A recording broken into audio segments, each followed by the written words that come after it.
I still remember the sound, that specific crack, not like stepping on a twig or breaking a pencil, the sound of my own ribs giving way under his fists. For 3 years, I became an expert at hiding broken ribs. I learned which clothes concealed the bruising, which painkillers worked best, how to breathe shallow enough to function at work. I convinced myself it was normal, that somewhere behind the perfectly manicured lawns of our suburban Pennsylvania neighborhood, other wives were suffering silently too. I never thought I'd be sitting across from him in court, watching his confident smirk fade as the judge held up my x-rays, 3 years' worth of documented breaks, fractures that told my story better than I ever could. But nothing prepared me for what happened next. My daughter, Emma, who I thought had been completely manipulated by her father, suddenly stood up, tears streaming down her face. "I heard it happening," she said, her voice shaking. "I heard it every time." Those 6 words changed everything. I met Richard at a charity gala in Philadelphia. He was charming, successful, and seemingly kind, the regional director for a financial firm with connections throughout the East Coast. I was a physical therapist who just opened my own small practice. Our courtship was a whirlwind, expensive restaurants, weekend trips to Cape Cod, and within 8 months, a wedding at his family's country club in the Poconos. Emma was 5 when we married. Her biological father had left when I was pregnant, and Richard seemed like the father figure she deserved. He adopted her legally within our first year of marriage, and for a while, we were the picture-perfect American family. Christmas cards, neighborhood barbecues, PTA meetings, we checked every box. The first signs were subtle. Richard's criticisms started with small things. Dinner wasn't quite right, the house wasn't clean enough, Emma was too loud when his colleagues visited. He'd been raised in a wealthy Connecticut family where appearances meant everything. His mother, Vivian, would visit and inspect our home with a calculated smile, leaving me feeling perpetually inadequate. "You're lucky Richard chose you," she told me once while folding our guest towels the proper way. "Our family has standards, Catherine. I hope you're working to meet them." I remember Emma's 7th birthday party. I'd spent weeks planning it, a princess theme with a professional face painter and a cake shaped like a castle. Richard had promised to be there, but called last minute saying a client needed him. That night, when he finally came home, I confronted him about missing the party. His face changed, a darkness I'd never seen before. "You're embarrassing me with these tacky parties," he hissed. "My colleagues' wives saw your Facebook posts. It looked cheap." That was the first night he pushed me. Not hard, just enough to make me stumble backward. He apologized immediately, blamed work stress, brought flowers the next day. I believed him. I wanted to.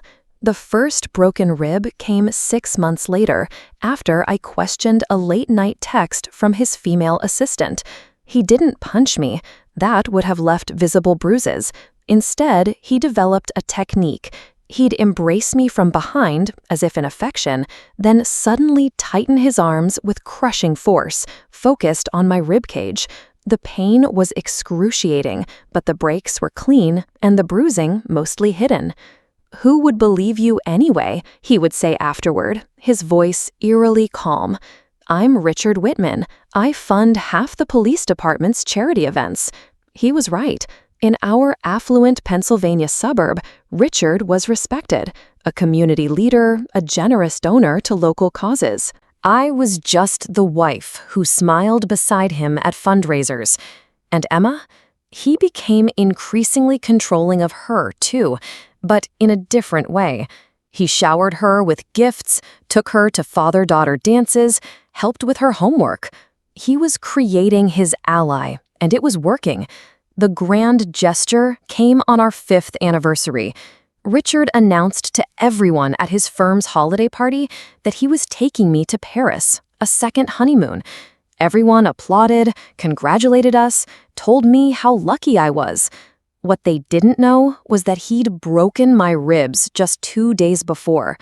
I stood there smiling through pain so intense I could barely breathe. The secret I carried wasn't just the abuse.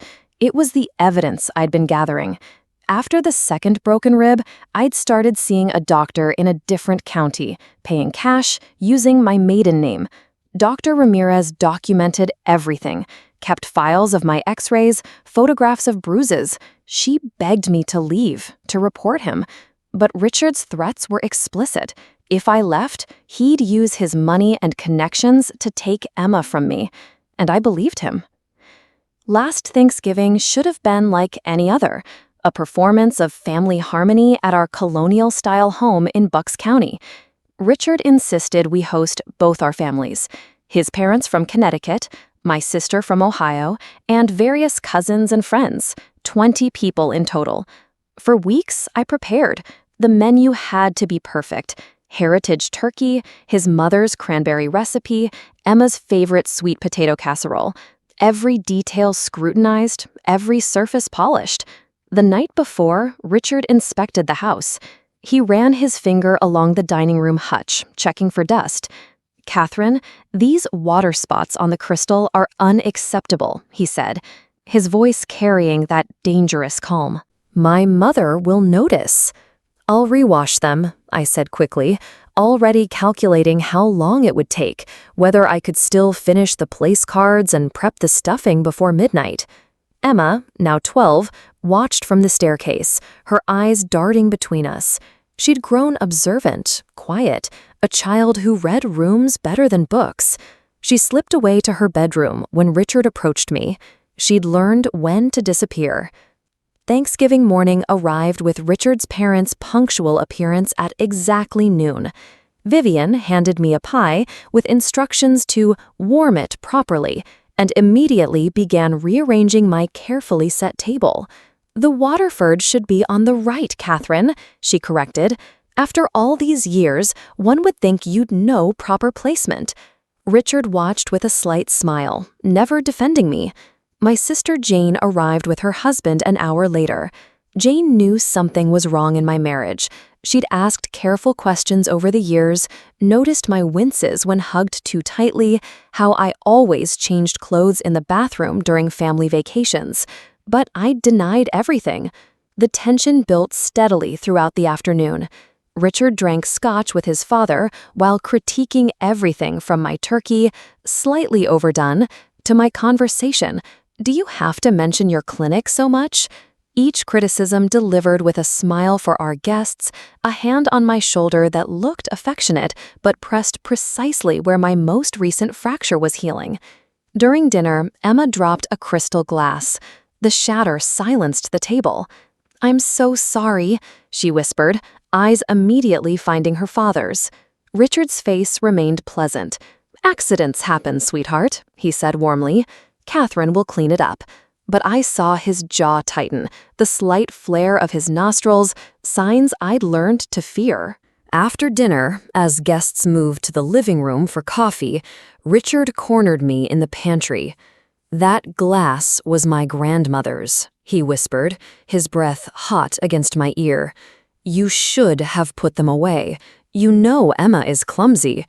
"It was an accident, Richard. She feels terrible already." His hand found my side, fingers pressing deliberately against my ribs. "We'll discuss this later." Jane walked in, catching the end of our exchange. She looked between us, her expression sharpening. "Everything okay?" she asked. Richard's smile returned instantly. "Just discussing dessert options. Catherine makes too many choices. Analysis paralysis." He laughed, squeezing my shoulder before walking out. Jane stayed behind. "Kat," she said quietly, "what's really going on?" "Nothing," I replied automatically. "Holiday stress." "I've watched him all day. The way he speaks to you, touches you, it doesn't seem right." I busied myself with dessert plates. "You're imagining things." "Am I?" "Because Emma asked me something strange earlier. She wanted to know if Uncle Mark ever hurt you when you were kids, if Dad ever hit Mom." My hands froze on the plates. Emma had been connecting dots I thought were invisible to her. As the evening progressed, an unexpected snowstorm began, forcing everyone to stay longer than planned. Richard's irritation grew with each hour, each glass of scotch. By 9 o'clock, when my cousin accidentally mentioned my recent promotion at the clinic, something I hadn't told Richard about, I knew I was in danger. "A promotion?" Richard repeated, his tone light but his eyes cold. "My wife keeps secrets, apparently?" "It just happened Tuesday," I explained quickly. "Director of physical therapy. I was going to tell you this weekend." "Congratulations, Kat!" Jane exclaimed. "That's amazing!" Richard raised his glass in mock toast. "To my independent wife." Making big moves without consulting her husband. The atmosphere shifted. Even Vivian seemed uncomfortable. As guests finally prepared to leave around 11, navigating the snowy driveway with careful steps, Jane pulled me into a tight hug. "I'm staying at the Hampton Inn," she whispered. "Room 217. If you need anything at all, you call me." She pressed a key card into my palm discreetly. I nodded, but knew I wouldn't use it. One more night of pain was nothing new. I'd endure it, like always. But what I didn't know was that Emma had overheard Jane. She'd seen the key card, and she'd made a decision of her own. That night was the worst. After everyone left and Emma went to bed, Richard unleashed his full rage. This time, he broke 2 ribs on my left side. I still remember biting into a washcloth to muffle my screams, the metallic taste of blood as I bit through my lip. I told myself it would pass, like always. I would heal, like always. But in the morning, Emma wasn't in her room. Panic surged through me despite the searing pain in my side. I called her phone, no answer. Then my phone buzzed with a text from Jane. "Emma's with me. She called at 2 a.m. We need to talk." When Richard discovered Emma was gone, his control finally fractured. "You think you can take my daughter?" he shouted, his careful facade completely abandoned. "I'll destroy you. No judge in Pennsylvania will give custody to a woman with your mental health history." It was a threat he'd made before, that he'd claim I was unstable, depressed, unfit, that he'd use his connections to make everyone believe him. But something had shifted inside me. Emma had made her choice. Perhaps I could finally make mine. "I'm leaving you, Richard," I said, the words feeling foreign on my tongue. His laugh was cold. "With what money? What lawyer would take your case against me? Where will you go that I won't find you?" But Jane had already contacted a domestic violence attorney. Within days, I had a temporary restraining order, and within weeks, we were scheduled for a preliminary custody hearing. Richard was blindsided by the speed of it all, by the evidence I'd been collecting for years. The courthouse in Doylestown was imposing, all stone and columns, built to intimidate. I sat on one side with Jane and my attorney, Sarah Goldman. Richard sat across with his team of 3 lawyers, his expression confident. Emma waited outside with a court advocate. Judge Patricia Hernandez reviewed the filings silently, her expression unreadable. Richard's attorney spoke first, painting me as an opportunistic wife inventing abuse claims to secure financial advantage in our divorce. He described Richard as a pillar of the community, a devoted father blindsided by false accusations. When my turn came, Sarah didn't just tell the court about the abuse, she showed them. On a large screen, she displayed X-ray after X-ray, each dated, each showing a broken or fractured rib. 3 years of systematic injuries, all documented by Dr. Ramirez, who testified about the pattern she had observed. "These injuries," Dr. Ramirez stated clearly, "are consistent with significant compressive force applied to the thoracic cage. They are not accidental falls or workplace injuries, as was claimed." Richard's expression didn't change, but his attorney leaned over, whispering urgently in his ear. Judge Hernandez studied the images, then looked directly at Richard. "Mr. Whitman, these X-rays tell a disturbing story." "Your Honor," Richard's attorney interjected, These images could be anyone's. There's no proof they belong to Mrs. Whitman, or that, if they do, my client had anything to do with these alleged injuries. That's when the courtroom doors opened. Emma walked in, ignoring the advocate trying to stop her. At 12 years old, her face showed a determination that mirrored my own. "Your Honor," she said clearly, her voice echoing in the suddenly silent room, "I need to speak." Judge Hernandez, after a moment's consideration, nodded. "Approach, young lady." Emma walked to the witness stand, was sworn in, and looked directly at her father as she spoke. "The X-rays are my mom's. I know because I heard it happening. I heard it every time." Tears streamed down her face, but her voice remained steady. "He would wait until he thought I was asleep, but our heating vent connects our rooms, and I could hear everything. The sound of her ribs breaking, her trying not to scream, him telling her that no one would ever believe her." The courtroom was utterly silent. Richard's face had finally lost its composure, morphing from confidence to shock. "I started keeping a diary," Emma continued, pulling a small notebook from her pocket. "Dates and times. I wrote down when Mom couldn't hug me because it hurt too much, when she couldn't get out of bed, when she had to sleep sitting up because lying down was too painful." Judge Hernandez accepted the diary, flipping through pages of a child's handwriting documenting her mother's suffering. I couldn't hold back my own tears, not just from the pain or the relief of finally being believed, but from the revelation that while I had been protecting Emma, she had been protecting me too, in her own way. "Thank you, Emma," Judge Hernandez said gently. "You're very brave." As Emma stepped down, she walked past Richard without a glance and came straight to me, wrapping her arms around me gently, mindful of my injuries. I stood up, taking her hand, and we walked out of the courtroom together, leaving Richard to face the consequences of his actions alone. The days following the hearing passed in a blur. Judge Hernandez granted me full temporary custody and extended the restraining order. Richard was ordered to vacate our home and undergo psychological evaluation. His carefully constructed image crumbled as news spread through our community. The man who had convinced everyone of his perfection was exposed. We didn't return to our house immediately. Jane insisted we stay with her in Ohio until things settled. Emma and I shared her guest room, often lying awake at night, finally having conversations we should have had years before. "Why didn't you tell me you knew?" I asked her one night, stroking her hair. "I was scared he'd hurt you worse if I said anything," she replied. "And I thought maybe you stayed because of me, because you wanted me to have a dad."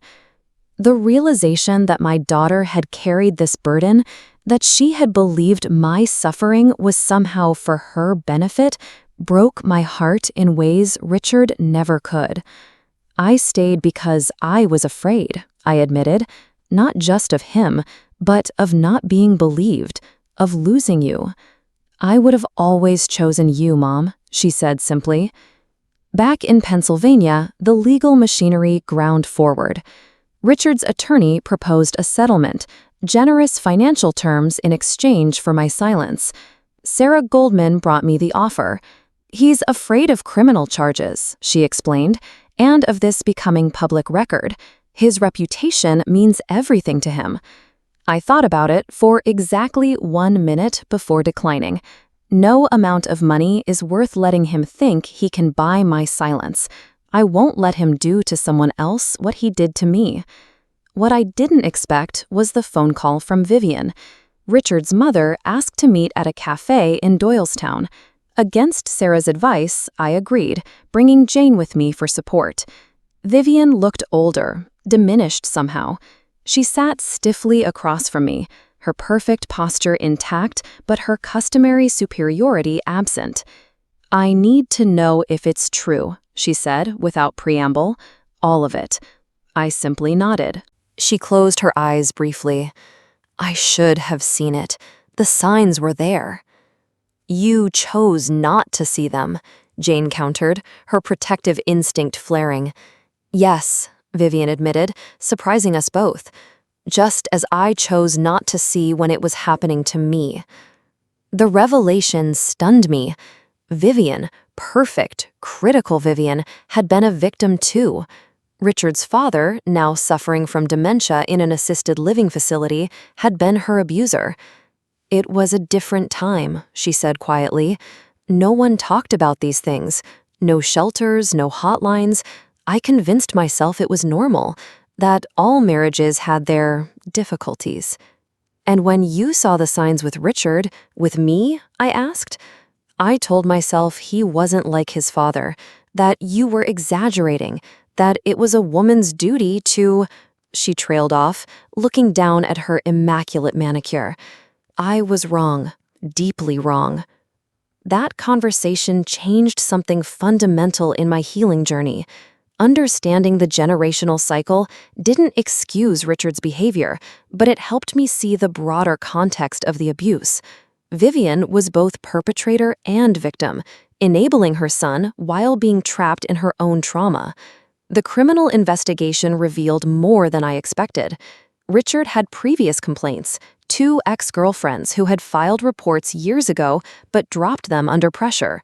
One reached out to me through the district attorney's office, and we met for coffee.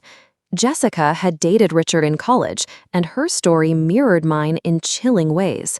He didn't break bones then, she told me, but the control, the isolation, the threats, it was all the same pattern. Together with the DA's office, we built a case that Richard couldn't charm or buy his way out of. He eventually accepted a plea deal, 3 years in prison for aggravated assault, with mandatory counseling and a permanent restraining order. The Paris trip, his grand gesture, had been scheduled for the week he began serving his sentence. Instead of a romantic getaway, I took Emma to Paris myself. We climbed the Eiffel Tower, ate crepes by the Seine, and took silly photos with the Mona Lisa. One night, sitting at a sidewalk cafe, Emma asked if I ever missed Richard. Not Richard, I said honestly, but sometimes I miss the idea of him, the person I thought he was when we met, the family I thought we were building.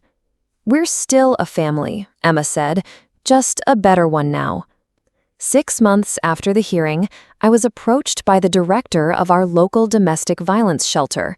They needed someone to speak at their annual fundraiser. The thought terrified me, standing in front of our community, exposing my most painful experiences. But Emma encouraged me. Your story might help someone else, Mom, someone who thinks they're alone, like you did. The night of the fundraiser, I stood at the podium looking out at familiar faces, neighbors, colleagues, parents from Emma's school, people who had known us as the perfect family. I told them everything, the isolation, the fear, the broken ribs, the silent suffering. And then I told them about recovery, about rebuilding, about finding strength I never knew I had. The unexpected twist came from Dr. Ramirez. After hearing my speech, she proposed establishing a special program at my physical therapy clinic, one specifically for survivors of domestic abuse. Many had injuries similar to mine, she explained, but feared seeking treatment because of questions that might be asked. We could create a safe space, she suggested, where healing can happen on multiple levels. Within a year, our program was serving dozens of women and men from 3 counties. We provided not just physical therapy, but connections to legal services, counseling, and support groups. The broken bones I had endured became the foundation for helping others heal. As for Emma, the experience transformed her. At 14, she started a peer support group at her school for children from troubled homes. She wants to become a family court judge someday, to be for other children what Judge Hernandez was for her. Today marks 5 years since I walked out of that courtroom with Emma. 5 years of healing, of rebuilding, of finding my voice. My ribs healed stronger at the breakpoints, a metaphor I never tire of sharing with the survivors I work with now. We are not defined by our fractures, but by how we mend. Richard was released last year. Sometimes I still tense when I hear certain sounds or when someone moves too quickly near me. Healing isn't linear, but those moments grow fewer with time. Emma is applying to college now, pre-law programs with strong women's studies departments. She's determined to change the system from within. If you're watching this and you recognize your own story and mine, please know you're not alone.